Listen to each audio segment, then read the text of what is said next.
Nkolo.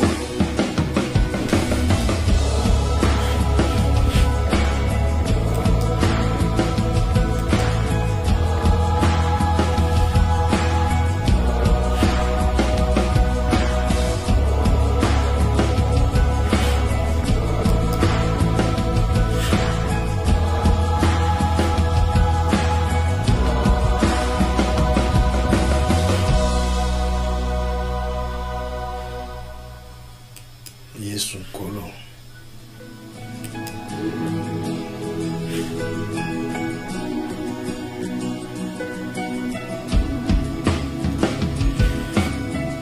Yesu Nkolo.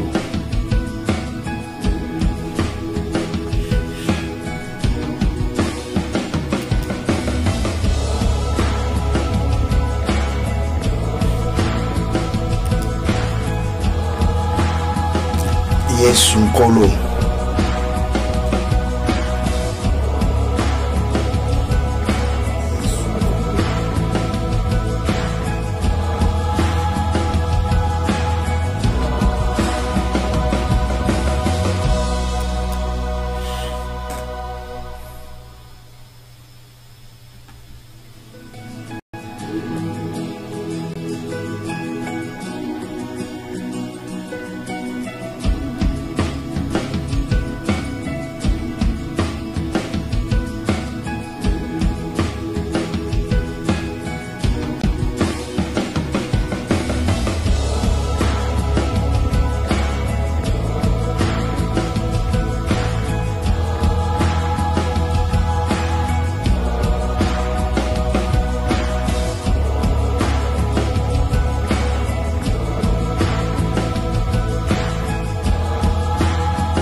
Neither do I condemn thee, he said.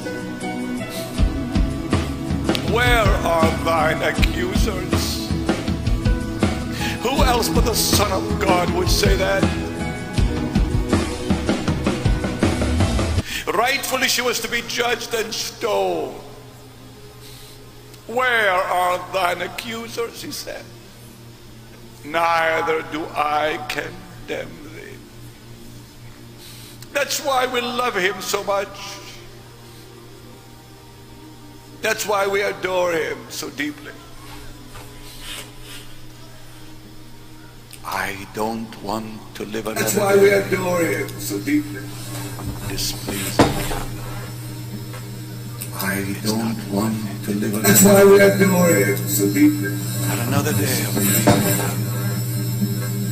I don't want to live. That's why we adore him so deeply. Yesu Nkolo. lift your hands and surrender to the Son of God. That's why we adore him so deeply. Yesu Nkolo.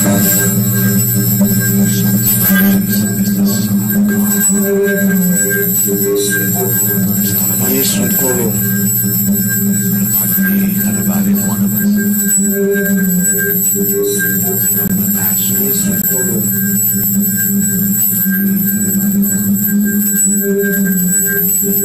It's about the Master.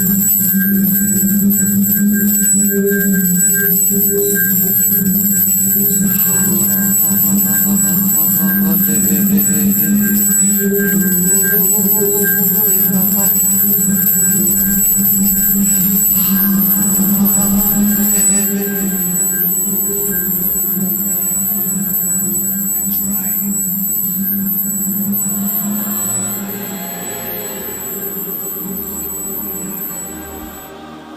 Adore him.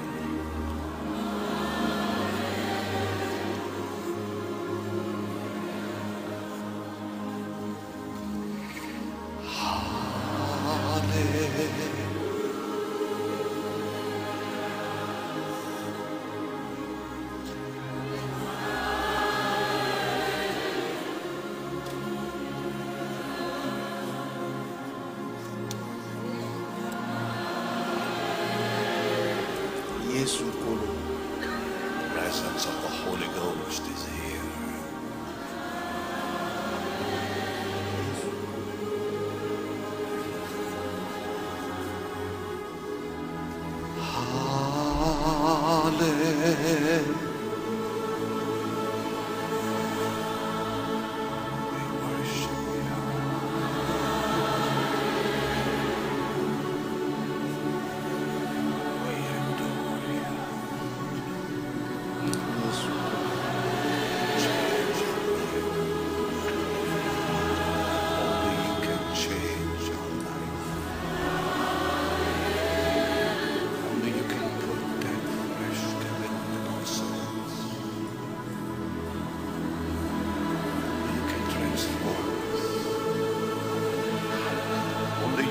us that love.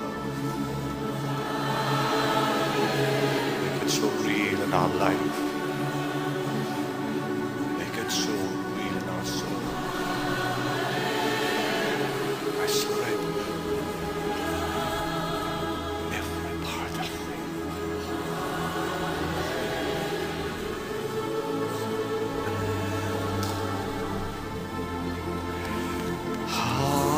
Hallelujah. Take every part of my being.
Every part of my life.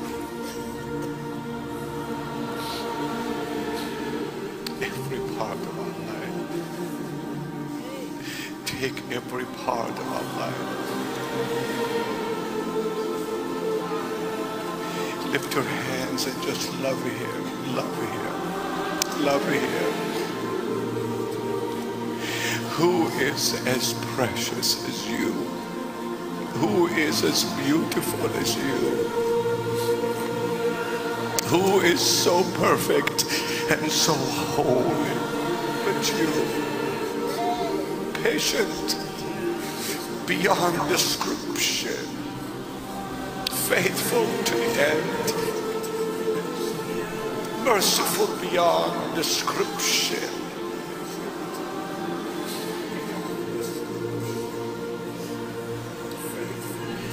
Just a whisper, I beg you.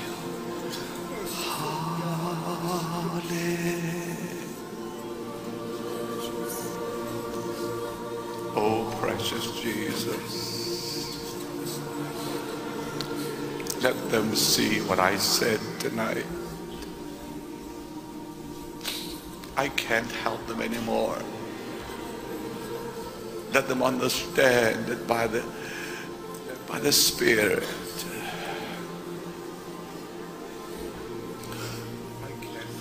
We give you our hearts. Let them understand. Take it, every bit of it. We give you our minds, confused and chaotic at times. Every part of it. Take this body again. We give you our minds, a living sacrifice. A living sacrifice. A living sacrifice.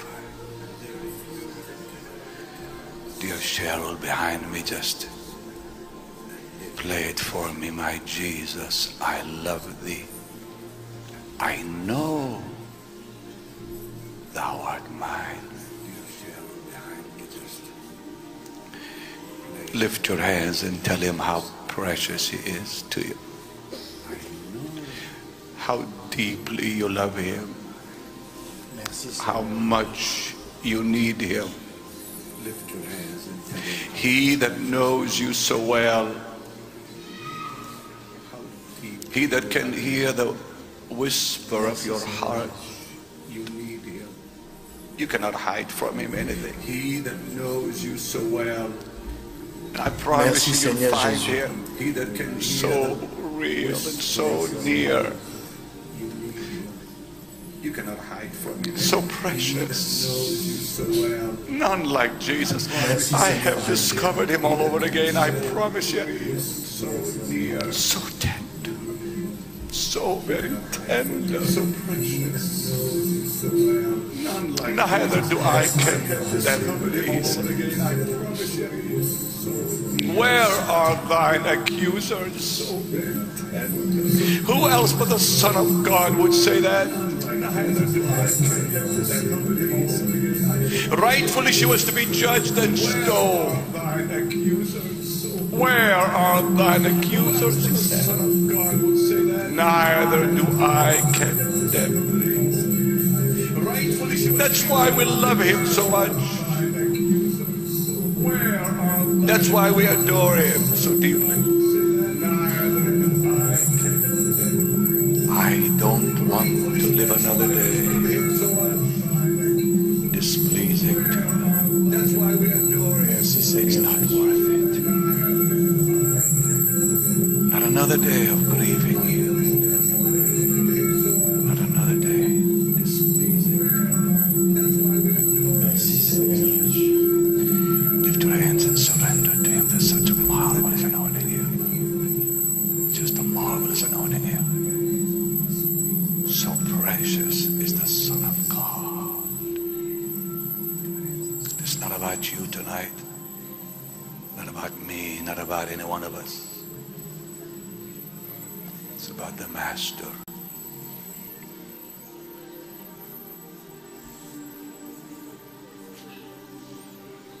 It's about the Master.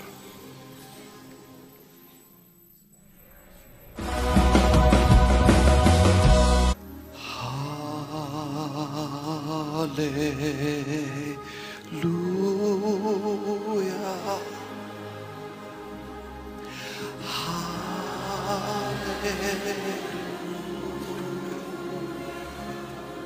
That's right.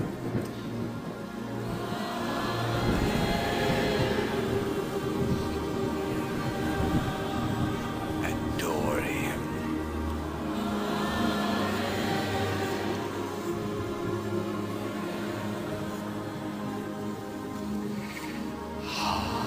Hallelujah.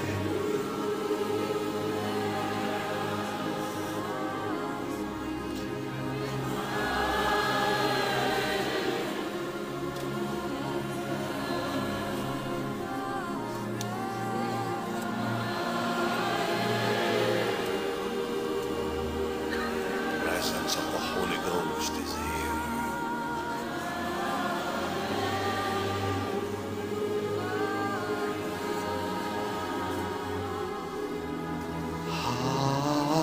Hallelujah.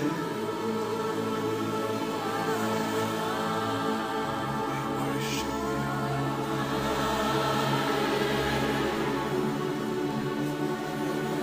We adore you. Change our life. Only you can change our life. Only you can put that fresh commitment in our souls.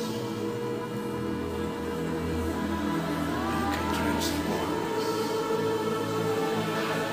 Only you can give us that love.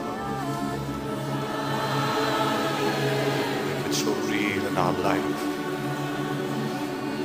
Make it so real in our soul. I surrender every part of me.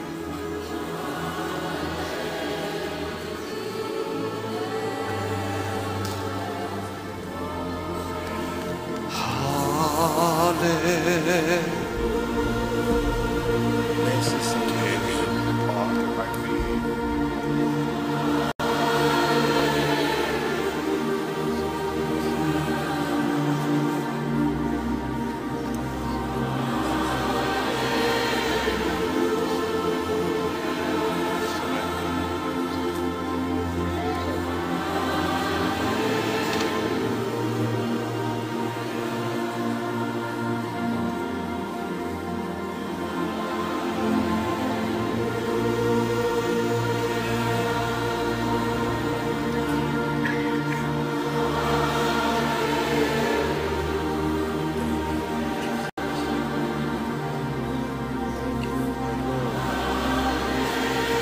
Thank you, my Father.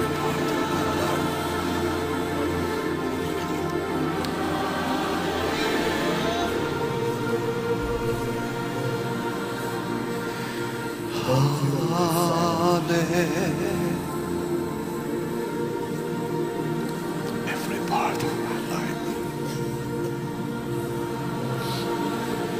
Merci mon Dieu. Every part of my life. Take every part of my life. Lift your hands and just love Him. Love Him. Love Him. Who is as precious as you? Who is as beautiful as you? Who is so perfect and so holy? But you, patient beyond description, faithful to the end, merciful beyond description.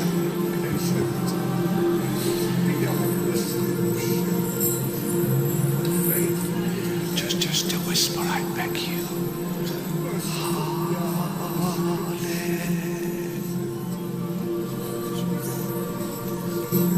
Oh, precious Jesus. Just a whisper, I beg you. Let them see what I said tonight. I can't help them anymore. Let them understand that by the Spirit,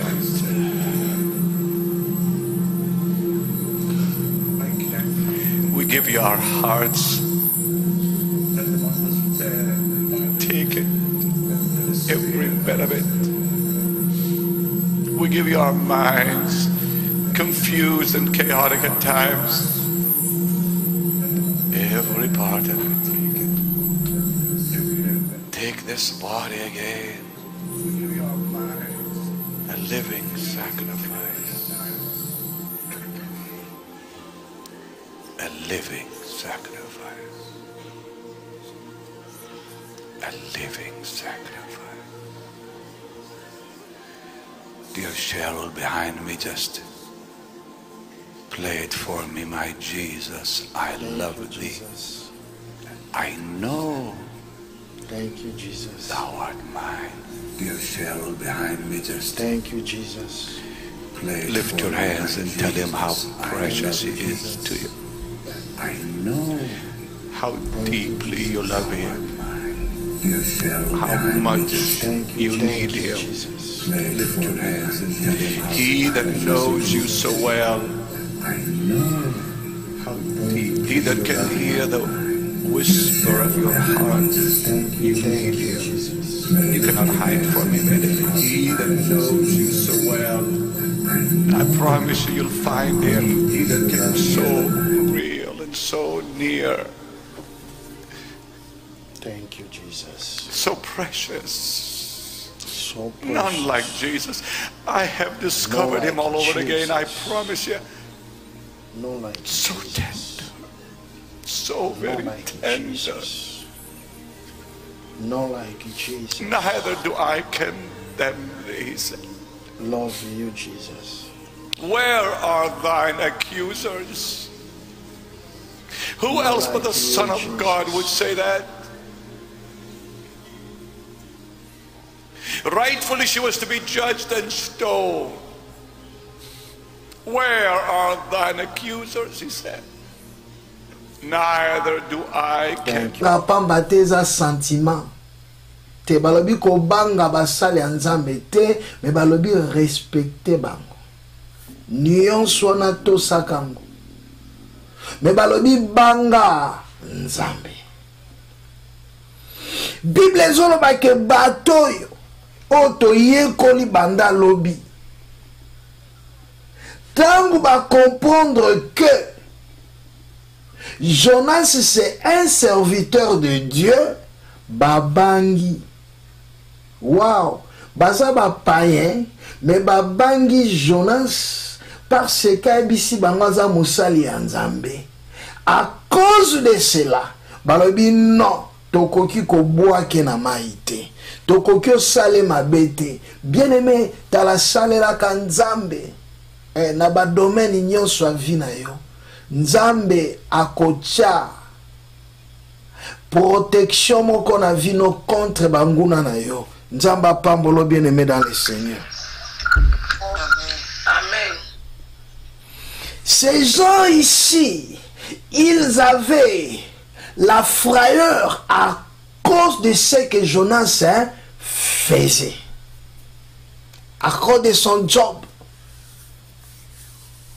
Parce qu'il leur avait déclaré que je suis un serviteur de Dieu. Ils se sont approchés de Jonas avec cette frayeur pour batourner à solo. Si to sala nini kasi poto bika, to sala nini kasi. Tala bato ba ote ke évoqué, ba yebisi bango pe, c'est que muto azalaki na base ya malheur.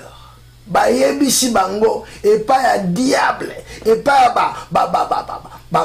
agent maléfique bazali ko salela. Mais bazangi nini solution. Tala na yebisaka yo bien aimé. Yo muto lukaka batu ba sakola likolo na yo. Tala ba sakoli ebele bana bisakoli mais bana solution te. Yango ba sakola trop pona yo. Mais des fois solution ezate. Parce que zakakana mutu moko seulement. Oyazakana solution, il s'appelle Jésus-Christ, l'homme de Galilée. Yé azalakana révélation na orientation pelissus. C'est pour cela qu'ils ont remarqué, te belé bazozo même ba révélation et outi na ba prophétie à ma bête, mais ils ala na solution te parce qu'azu révélation mazui orientation te. Nzambe kaka mutape sa orientation. Na moi je te disais ceci. Quand tu as la révélation, il ne faut pas faire ce que tu veux à cause de la révélation. Tu dois attendre, bien aimé, l'orientation venant de Dieu. Te kosala kabisale la te tangwa na vie chrétienne. C'est-à-dire comme na yebi ke yenda za blocage ya vie nanga, c'est-à-dire il faut déjà na benganaye. Il faut déjà na bomaye. Il faut déjà na tindike na mai.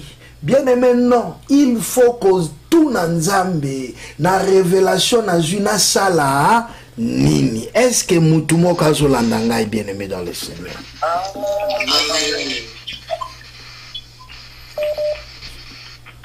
Aux yeux révélation, ça c'est bien. Mais c'est la orientation. Nous quitter au servir ennemi sans le savoir mais le vouloir. Parce que bao nyonso basale la kanzambe te bayaka pona ko diviser ba don bazanango ba capacité spirituelle bazanango eza seulement pona ko semer haine. Mais oyo ya nzambe esemaka haine te eyaka nde pona édification. Nzamba kota lisote ke mama na yo aboti aza misala mabe.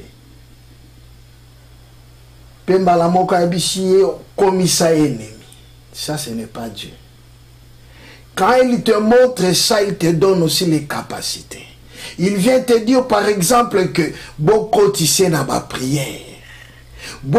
Dieu est comme ça. Parce qu'il ne vient pas pour détruire, mais il vient pour arranger. Pour nzamba yebi ke mama wana kindokyo azanango ba pesa eko pesa. Des fois, botamanango, mais nzambe pas en a besoin. Voilà avec Jonas. On devait normalement le jeter dans la mer. Mais l'homme avait aussi une promesse de Dieu malgré les péchés qu'il avait commis. De fuir Dieu. Il avait quelque chose. Il avait une mission. À travers Jonas, Ninive devait être sauvé.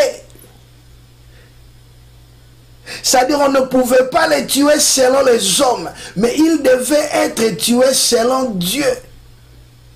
Non, non, non, non, non, non. Bien-aimé, yozo kabwana na batebele. Poka na lota kiye. Ndenge na monela kiwana na kabwani na ye. Ndenge na yoka kili solo wana.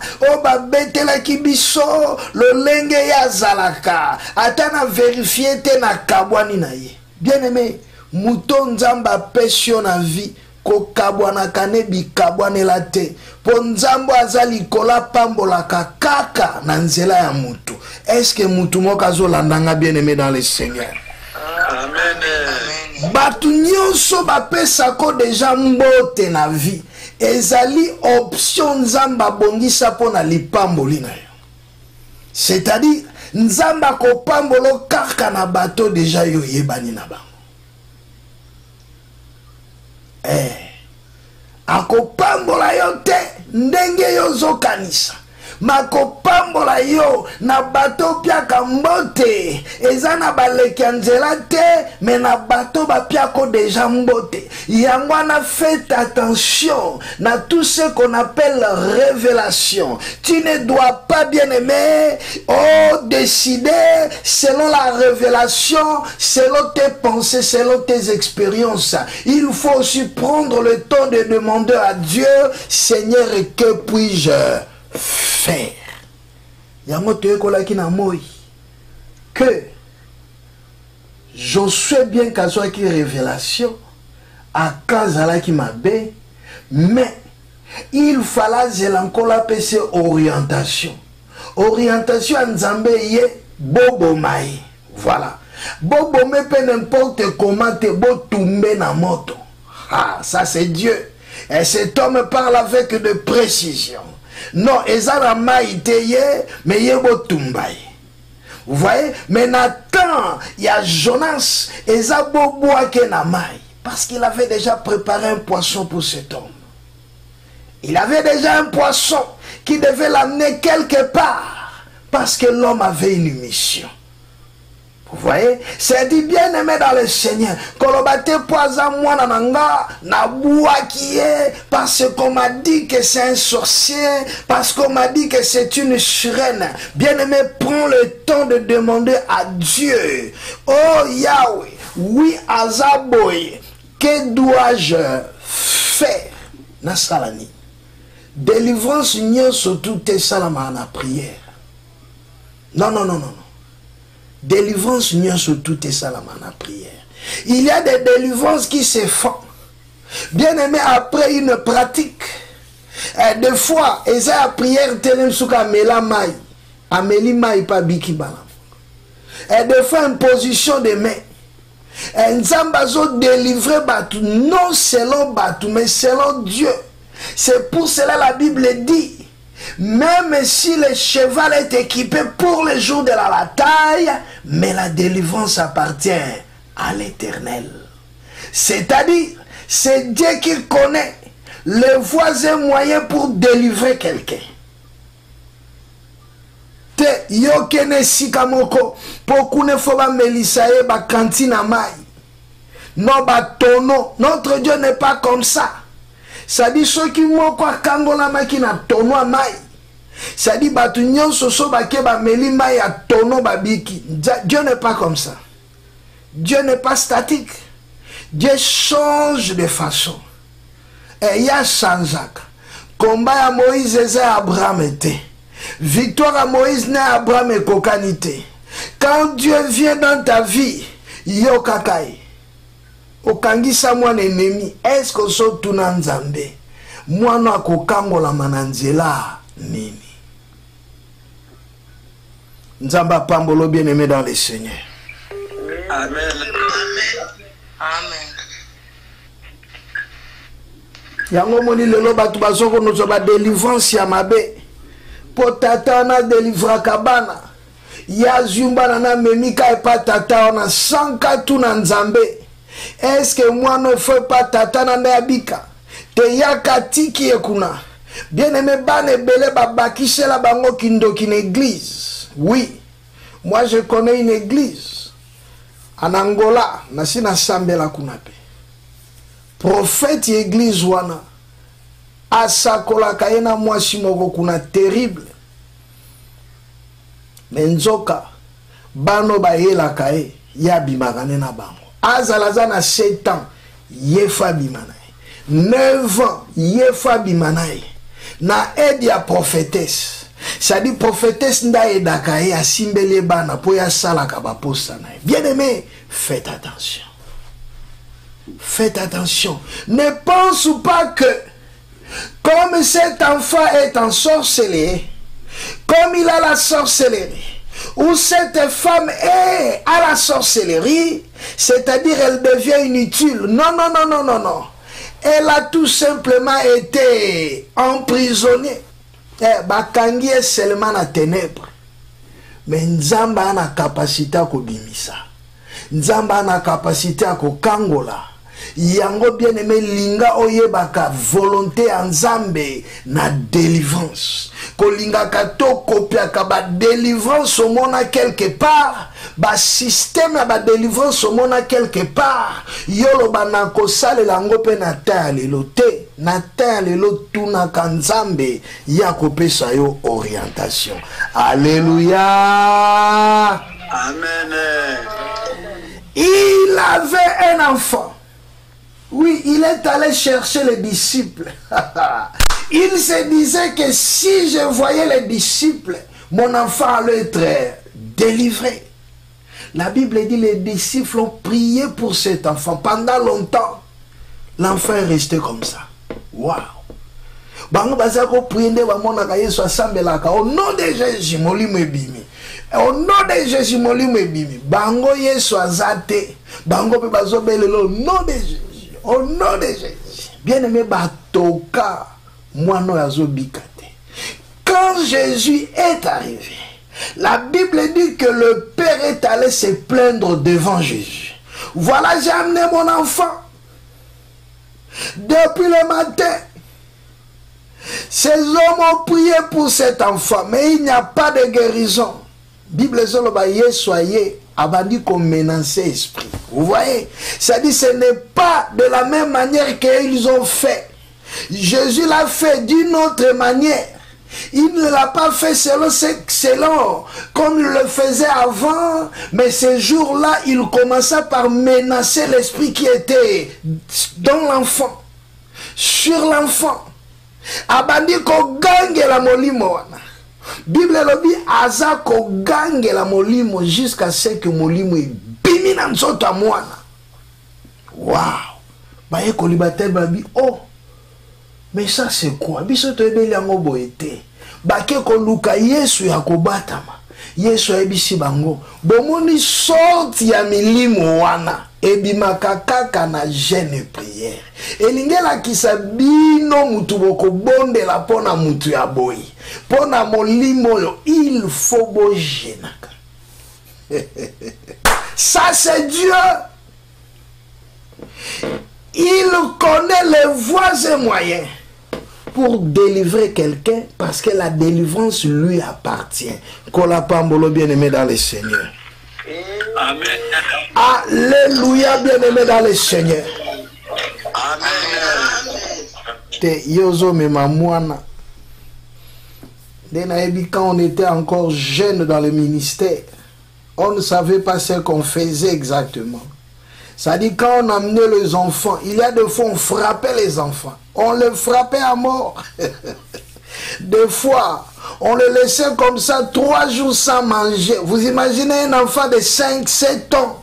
Vous ne lui donnez pas à manger pendant 5 jours. Oh, quelle torture! Quelle torture! Oh, que l'Éternel Dieu me pardonne. Parce que moi aussi, je ne le savais pas. Bien aimé, la délivrance n'est pas comme ça. Délivrance, c'est sa beauté. Délivrance, c'est sa nzamba peso orientation. Des fois, moi, na wana beba, pour yo pour joyer ma bé. Voilà, yo yeux libanda mariage. Des fois, boto la kamobali abatu. Elinge la kisanzamba kokyo délivré ye, mais akolinga peut-être yo banda kosa la repentance ya passé na yo. À partir de la repentance ya passé na yo, et kokyo ko kango la mwana.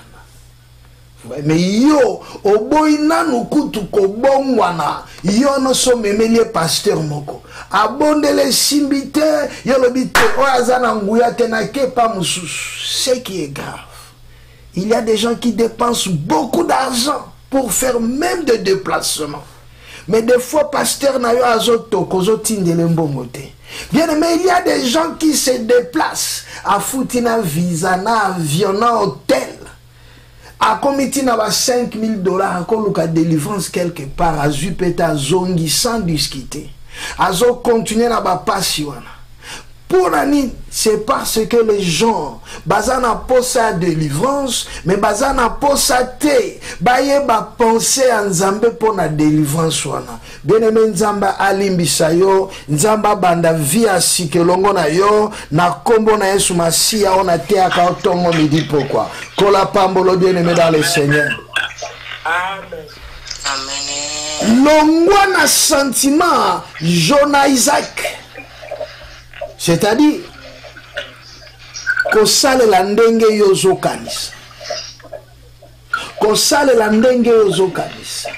Bato bazo katisa mai. Balobi nono mai eza toujours makashi. Moupepe eza toujours te tokoma na de l'autre côté te tokozinda. Mais to sala nini? La Bible dit, ils invoquèrent l'Éternel. Oh, j'aime ce passage. J'aime ça, invoquer. La Bible dit, alors, ils invoquèrent l'Éternel et dirent, oh Éternel, ne nous fais pas périr à cause de la vie de cet homme et ne nous charge pas. Pas du sang innocent. Omoni bato baluka nzambe. Bango balai ba païen, bato zomona oyo. Parce que bango ne batira ki au sort, engela ki sa ba beta ki zeke. Baza bato baluka ka nzambe te me baluka ka ba zeke wana. Oui, ndenge yo pozalaka deux fois. Soko moni nzamba zo luka to komo luka n'importe quel muto aloba. Faites attention au kokiko kweya na maboko ya bato babeta kazeke. Parce que lelo balata ba costume ba na l'église. Yo ye batenzo ko se soumettre déjà na un homme qui invoque bien aimé le diable. Faites attention. Bapaka no komba zala ki nabitida ko consulter le diable. Ba ye nango tango ba comprendre que Jonas a mosala nzambe. Bible le dit bango pe bakomi ko invoqué. Mais cette fois-ci, ils n'ont pas invoqué bien aimé leur petit Dieu. Ils ont invoqué le Dieu, l'Éternel, le Dieu d'Israël. Bato bananga na jeûne et prière, je vous ai montré comment est-ce qu'on peut invoquer Dieu. Yo po me l'ambassade du ciel oyebi ke nzambe ba invoquer kaye. Nazolo ba invoquer te, nazolo ba invoquer. Pour ba invoquer kaye seulement pour la question des choses cachées. Rien que pour ça. Ça dit on a tanto lukaka mandona. Tu n'as pas ce temps-là quand tu as Dieu. Mais tu as le temps d'invoquer, de faire comme Josué, déchirer ses habits, mettre la tête contre terre. Oui, bien aimé, qu'on soit poussière, qu'on soit invoquer, qu'on tourne pourquoi. Voilà.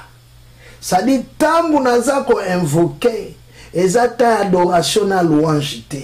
Et ça tourne pourquoi. Comme Jonas demandait, pardon, comme Josué demandait à Dieu, pourquoi tu as permis à ce peuple de traverser la mer et pour périr entre les mains de païens? Mais ça c'est très important. Vous voyez, c'est-à-dire, azolo bananzambe, ponani wana sa pasoli bilamba, alongoli yango ye roi. Te amoni ki royauté neza na tina ta pasole lambangu. Po lambangu te za ko distinguer na peuple ke o wana bomoni eza roi. Oui, tu as histoire ya Akab, tu as histoire à Josaphat. Ya Akab a changé que lamba babosa na za roi. mais flèche bêta est toujours. C'est-à-dire, l'amba ya royauté, sa grandeur. Et ça la distinction. Mais à cause de l'échec à Pasoliam, abinana tina nangote. Quand les choses ne marchent pas, obite namoni tina kabelo te. Namoni soutina nangote. Pour na dendi forme nyonso, namona eloko te. Ça dit na Pasoliam. Nazo pasole lamba. Nazo pasola ba valeur nkolo pesa ngai. Te na koza na ba valeur te tant que nga nazo souffrir. Nazo landa Jacques. Oya lobaki na balola esengo na nga na mawa. Te nazo mona viezo avancé te na pasole lamba. Na pasoli bo moto na ngai. Yami bale babi acha mutune contre mabele. Po atalisa ke na mutu na utaki na mabele na kozonga na mabele po na nini fona souffri tant que na mabele ya zo mutu acha na mabele la face contre terre et ya misatu Bible zo talisa nga azo tuna nzambe pourquoi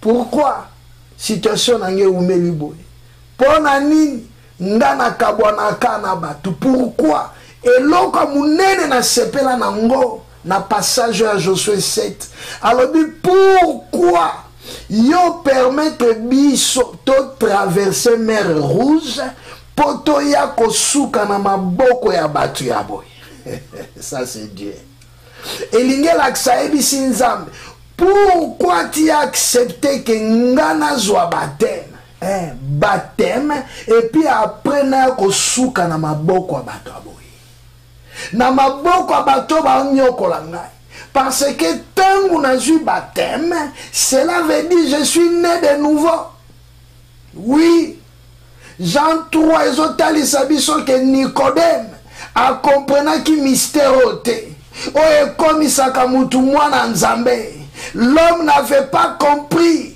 malgré il était docteur Jésus lui dira si un homme n'est né d'eau et ni de l'esprit, bien-aimé, il n'a pas sa place dans le royaume de Dieu.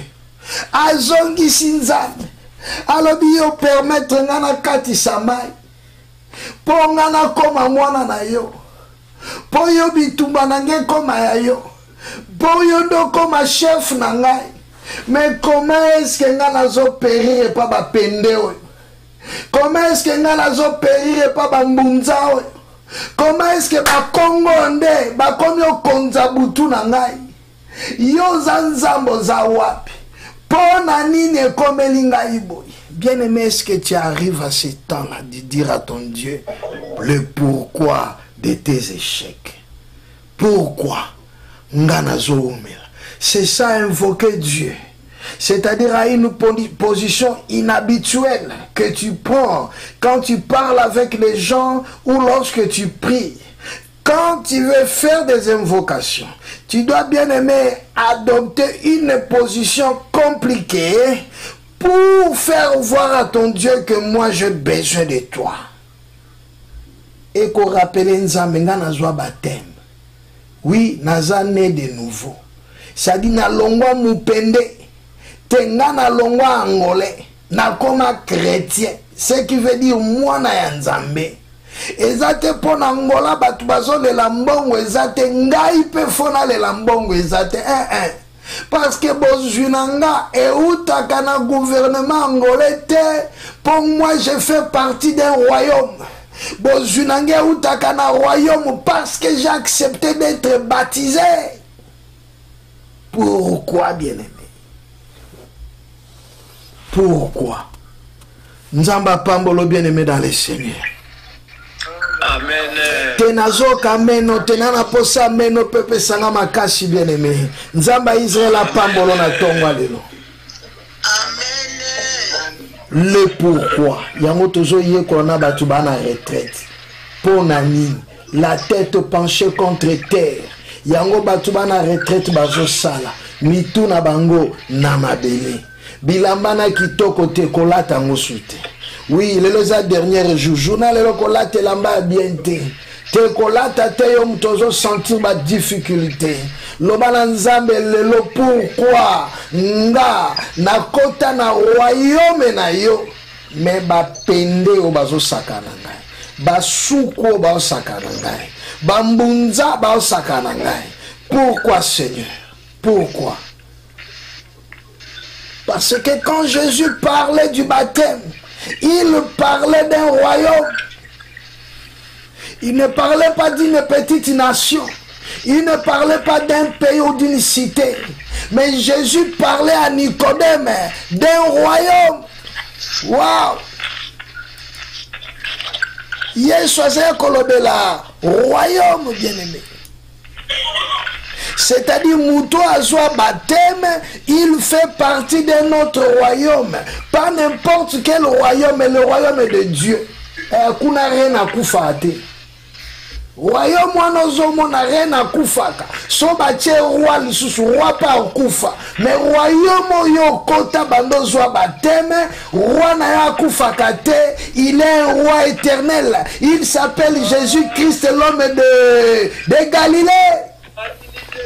Amen. Comment est-ce que Jésus au koko comparé na ba pende na bino, ozo comparé na ba luba na bino, bien aimé j'attends loba na ye na zwa baptême nga naza baptisé na kombo no Yesu pona nini na ko continuer ko nyokwama kolo pourquoi pas sinanga bien aimé c'est alors Dieu va te donner une révélation kola pambola. Amen. Bien-aimé, awa c'est important lelo. Ezaka révélation te poso loti nzamba sa pécho déjà. Eza siko ko boma sentiment. Omoni batwana baboma ki sentiment frayeur. Bazonga ke panzamba. Le bien moni muto. Ndenge pasi na ngezo silate. Omoni muto to boa ke na mai. Parce que aloba ki déjà bo boa kanga na mai. Étant serviteur de Dieu, cela veut dire sa parole ne venait pas de lui, sa parole venait de Dieu, car la Bible dit il est derrière la parole de ses serviteurs pour accomplir. Vous voyez, ça dit quand Jonas se disait, ça c'était une révélation qui venait de Dieu, non pas une révélation mais une orientation qui venait de Dieu, que jetez-moi dans l'eau. Bien-aimé bato basambeli balongoli sentiment frayeur balobi na nzambe Seigneur omoni mutu na yo oyo biso toza ba innocent te biso to innocent poto peshi eta bongo la mutema ye alingi na ete ye alobi kato bwake na mayango tozo kokisa posa na ye po biso tobika kotangela biso masumu na ete. J'aime ça. Quand Dieu te donne une révélation, même sur tes enfants, même sur ta mère, même sur n'importe qui, quand il te donne une orientation, respecte-la seulement. Bien aimé, quand tu sais dans la chambre, si même bobo tabana 80, quand Dieu te dit vous devez vous séparer, bien aimé, longola sentiment séparé naï. Kabwana naï. Ata bobota 70 bana. Ata e mutale sakayo. Soki nkola lobi bo kabwana. Yo nino nzamba lobini. Yango tozo bondela na tongwa lelo. Yo zo bondela kako ebisa nzambe. Seigneur, longolanga ba sentiment Jonah Isaac. Elingela kisa ba sentiment na zanango même pas bato bazo salanga mabe. Ya ozagana sentiment pona ye. Malgré mtazo koti so biloko na libumu. Azo lati so ba masque.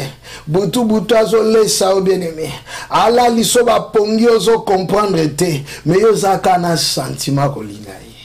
Ozo échoué ozo zonga shima. Mais yo zakana sentiment. Te lelo ozo lo bananzambe Seigneur longolanga ba sentiment.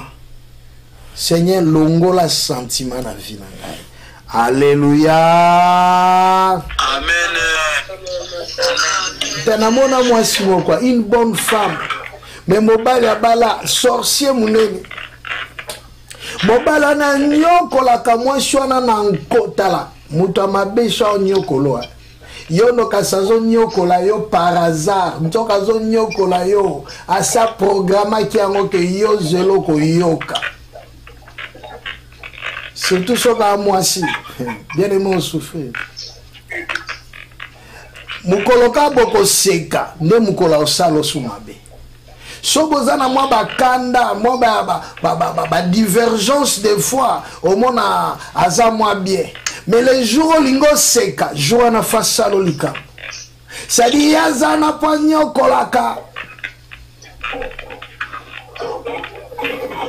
ndeko ya mwasi soko moni niveau mobile azonyo kolaye c'est-à-dire à freiner vinaye à bébissi même ce qu'on appelle ma vision ya vinaye à commisser maman inutile yango mukoro musuna ebise na bi frère komi tungisa te kalate ba okangondoki oh pasteur na bi kalate ba okangondoki bien aimé loba na nzambe na tongo le Seigneur longolanga ba sentiment Seigneur longolanga ba sentiment o ezo poussenga na linga ka bato basala kanga mabe nazala toujours kolinga bango te Seigneur longolanga sentiment oyo batu nyonso kopesanga comme révélation longolanga sentiment tozo tombola mingongo tozo bondela yo nanga bien aimé zala concentré maman Ingrida ozo tombola mungongo mama Chance mama Balbina tozo tombola mungongo toloba na nzamba na Seigneur longolanga sentiment na kombo na Yesu to bondele alleluia kora masache ketelo lobala nzambe longolanga sentiment bato basala kanga mabe o ba domina ke esprit na ngai nkolo longola ngai sentiment likolo na bango nazala na sentiment te Seigneur nakoya na sentiment wana te ba imposa ngai bondela au nom de Jésus alléluia ronda basa sheke tere bara masanda baba alongolo sentiment na bato basala ko mabe tozo bondela tombola mungongo mama Paulina au nom de Jésus alléluia alléluia alléluia Roma sasheke terebere bara masanda baba lobala nzambe longolanga sentiment na linga kabango on a s'attache toujours na bango kolo sentiment ne kwe au nom de Jésus bien aimé bonde la sentiment ne kwe sentiment jonaisanique ebando koye banda kotika yo ebanda kokweya lobana nzambe kweya resa sheke tere bara masanda baba reba sa sheke tere bara masaka ya baba roma sa sheke tere bara masanda baba baba konda basa sheke tere basaka ya baba bien aimé bato ezinda ki lisusu te po bato balongola ki sentiment ozobondelo bana nzambe sentiment na boyango resa shendere bara bara bara bara ba roseke ya bara masa shetere bara bara ba rosa sheke tere bere bere bere bere rosa shetere masanda baba konda masa sheke tere bere bara masaka baba kora masa sheke tere bere bara masaka masa sheke baba au nom de Jésus, au nom de Jésus, au nom de Jésus-Christ, au nom de Jésus-Christ. Remasa sheke reba sanda baba. Amen, amen. Amen. Zala concentré kobundi sa pensée na yote.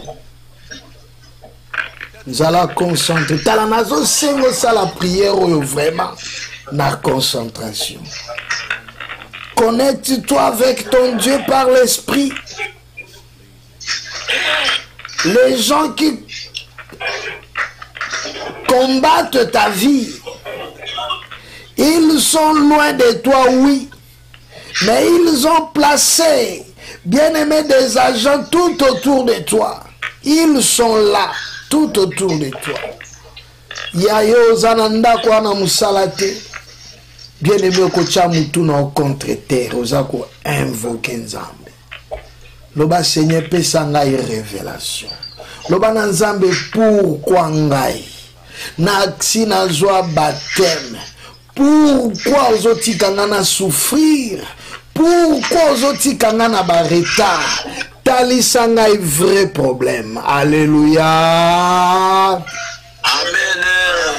Qui attire le malheur dans ma vie? Chamoutuno contre terre, bien-aimé. Tochemitouna biso contre terre. Merci Saint-Esprit. Nos têtes contre terre, tous à genoux, bien-aimé. Loba lokola Josué. Seigneur, pourquoi on dit mana zwa baptême nazala na faire partie na royaume na yo mais ba royaume ya mike ezo sakana na ngai ezo memanga na échec na ba blocage nanyo azo attirer malheur à vinanga totomboli mingongo tobondeli suna kombo na Yesu. Alléluia. La face contre terre, bien-aimé. La face contre terre, Maman Balbine. La face contre terre, Guillaume. Maman Martha, nos faces contre terre. Yazwata 2 minutes sikoza. Même chose à la moussala déplacée. Kendo kota na bureau, to kota ata na salle de bain wanaf. Chamutuno na mabele. Loba Seigneur, nga nasi na zwa baptême na koma mwana na yo qui attire le malheur dans ma vie. Invoque ton Dieu, Papa Luzolo. Tous à quoi invoquer Nzambe wa nom de Jésus. Alléluia. Oh Ramasaka ya baba. Renda masashe ke rekaïke ya masaka ya baba. Au nom de Jésus. Oh Ramasashe ke rebere masaka ike ya masaka ta ekete baba. Kolokanisa baba zwa baptême na océan, baba zwa baptême na fleuve, Seigneur, bazwa baptême na ba piscine, na ba baignoire Nzambe alola na kombo no Yesu. Seigneur kanisa libota na yo, okanisa ka Josué, opesaka révélation bongwanité. On a besoin, Seigneur, de révélation. Donne à ton peuple, Seigneur, de révélation des orientations. Yahweh pour Yahweh la délivrance, Seigneur. Et de ceux qui leur font du mal. Manifeste-toi, Elohim, et Amassanda Baba. Manifeste-toi, le Dieu d'Abraham, d'Isaac et de Jacob. Manifeste-toi, le Dieu de Josué. Toi, l'ange de l'Éternel, le Dieu d'Israël. Toi, le Tata puissant, mon Dieu t'attend. Yahweh, manifeste-toi, et Massaka Baba. Seigneur, donne des orientations, des révélations. Pourquoi Seigneur? Pourquoi Namasa Sheke le bébé Roma Saka Ekele Masa Sheke Baba.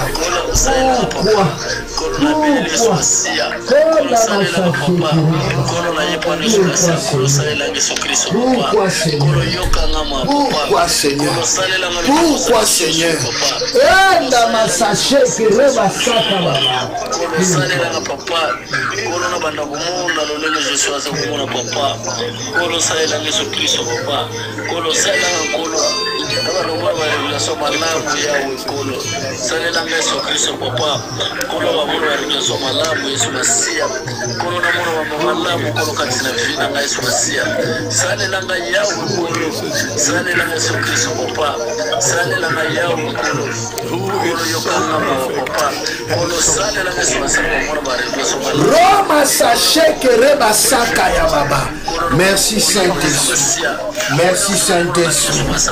Merci Nzambe Abomo Inanga. Sois béni. Be blessed, my Father. Be blessed, Holy Ghost Spirit. Be blessed, my God. You are everything for me. Hey, I give you everything. Hey, that I am. In the name of Jesus. In the name of Jesus. You are my Lord. You are my heart. You are my blessing. Oh, be blessed. Be blessed. I beg you, hey, this morning, show your power in the very doors. In the middle, Gonda Masaka Baba. God, Reamasa Shekere Masaka Baba. Show your hand. Talk my life. Talk our life, Jesus. Talk our life. Do something, God. Do something. Give us the revelation all about our life in the name of Jesus, Father. Koramasa Sheke Baba. We love you, we love you. We love you, Father, we love you. Imasa Sheke Baba. We love you, Jesus. We love you. We need you this morning. You need you. We need you, Jesus. Jesus, come on. Jesus, come on. We need to touch. Oh, yeah, touch your body. We need to touch your hand. We need to touch your power. Jesus, come. Kuramasa Shekere Basaka Baba. Thank you, Father. Thank you. Thank you, Father. Thank you. Thank you. Amen. Amen. Amen. Amen. Bien-aimé dans le Seigneur. Ya yozo beta kama boko za kotelema. Oui. Nzamba pesho tongwa lelo. Bien-aimé, Bible le bien-aimé akakolona na butu tango lalaka. Bible le biba sala kaba complot contre yo. Mais on nyonso tu bazo sala complot na kombo na yo. Yo kokoma na pouvoir likolo na bango. Yango zo telema ozo beta maboko. Yo zo loba nyonso babongisa ki amabe contre nga. Na famille ya papa na ngai. Na famille ya mama na ngai. Na belle famille na ngai. Na bami na ngai. Ke komelanga na musala. Ke ezala accident. Nazo bebisa. Nazo renverser ngona kombo nani ya Yesu. Alléluia, bien-aimé dans le Seigneur. Amen. Ozolo basima na ngai kolo Yesu. Na telemi na maloba na yo. Pe nazo renverser complot nyonso maléfique. Oyo uti na famille ya papa na ngai. Oyo uti na famille ya mama na ngai. Oyo uti na femme sorcière. Oyo uti na femme sirène. Na baby simisana nango na kombo na Yesu. Tete nazo ko malamu te bien-aimé. Tanga nazo loba ozo uta na femme sirène. Yoza mwasi te na homme sirène. Yoza mwasi tanga nazo loba na femme sorcière. Yozo loba na homme sorcier. Alléluia. Amen. Bien-aimé zana makambo esala makana moi melona makina butu. Ba kliona bazwa ne sika note pona butu batu balobaki. Na musala wana bazo lingote po batu moko balobaki na butu. Yango yozo tele mozo renverser maloba ya batu wana. Ozo renverser ba complot na bango. accident va préparer pour naïs à la nuit sans effet. Yo aux États-Unis lingolala. Ozolo ba programme nyonso basali contre nda kunanga nazo renverser to tomboli su mingongo to bondele na kombo na Yesu Masia alleluya banda ko renverser mama balbine nyonso ennemi azobongisa pono na journée alleluya to ya bongisa ki pendant que tu dormais tozo bondela na kombo na Yesu Masia alleluya kora masashe ke tere bara masanda baba.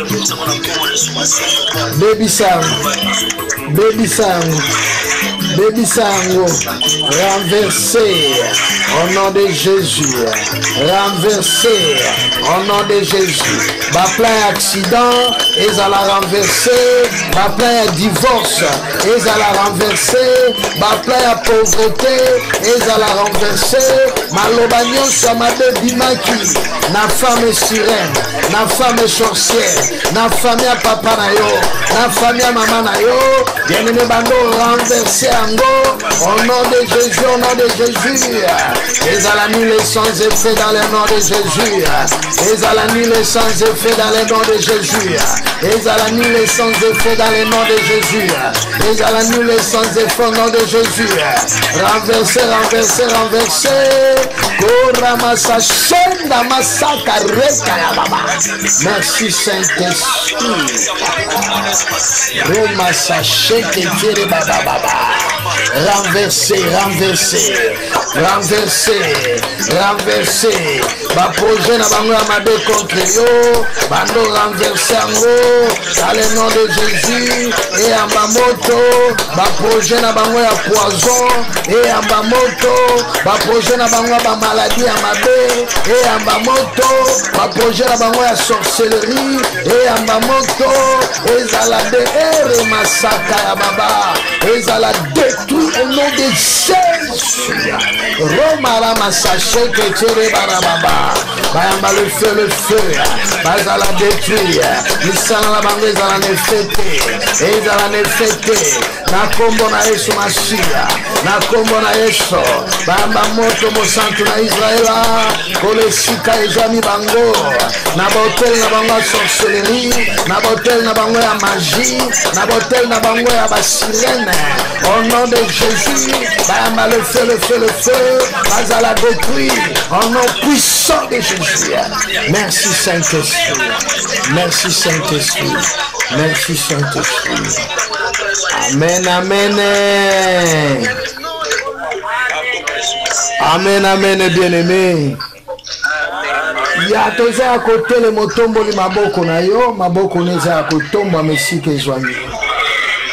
Otomboli maboko no somi bale zala concentré. Holy Ghost Spirit, I beg you this morning,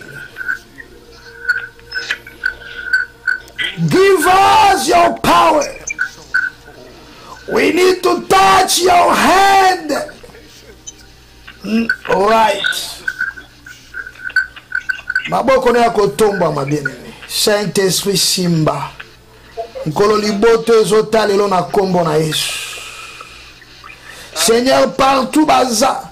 Mais bao bako yoka matea yo après Seigneur. Tao bako tombo la maboko Saint-Esprit na sengo Simba bango na maboko na nzoto nzamba lola. Nkolo force nyonso ya ba sentiment maléfique kweya. Nazo pikola. In the name of Jesus. Sentiment maléfique imposé na nzoto nkolo ya bana na yo na mitema to na makila na bango yawe na piko au nom de Jésus. Merci Seigneur. Nkolo na pesi au peuple na yo, nkolo ezali bota na yo Seigneur. Yesu ndimaki okufa pona bango, nkolo tala bango bazwa baptême pona kombo na yo. Ils font partie de ton royaume, Seigneur. Nkolo salami sala royaume na peuple na yo. Longola bango Seigneur na ba royaume ya mike. Ya ba tribu, ya ba pays. Nkolo kotisa bango totalement ba bénéficier bafuwe ya kitoko ya royaume na yo eza éternel. Na kombo na Yesu nkolo tobonde lope tolobi. Merci Seigneur Jésus-Christ. Merci Seigneur Jésus-Christ. Amen, amen, bien-aimé. Amen. Betela nzambe no maboko aza malamu. Betele maboko. Amen, amen, bien-aimé. Amen.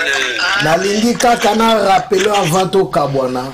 Yebaka ke okota na royaume mususu. Depuis yo okoma baptisé. Alléluia. Amen. Nzambe wana longola yo mukongo.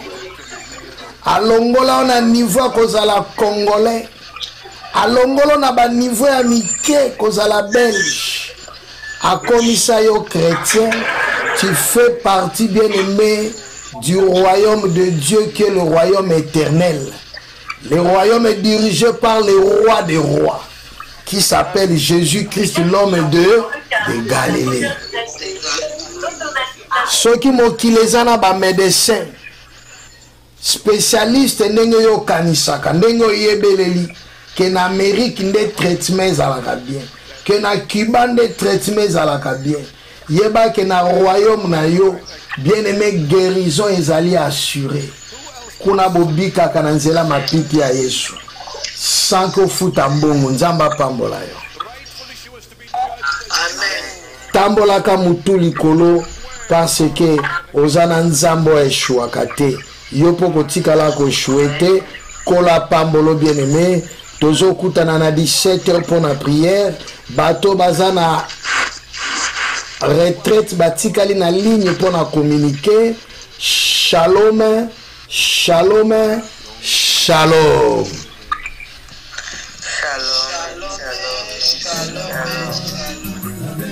Bato bana retraite bakoti na WhatsApp basolola ngai mukie. Bato bana retraite benganga na WhatsApp yo za na retraite to bimi na WhatsApp.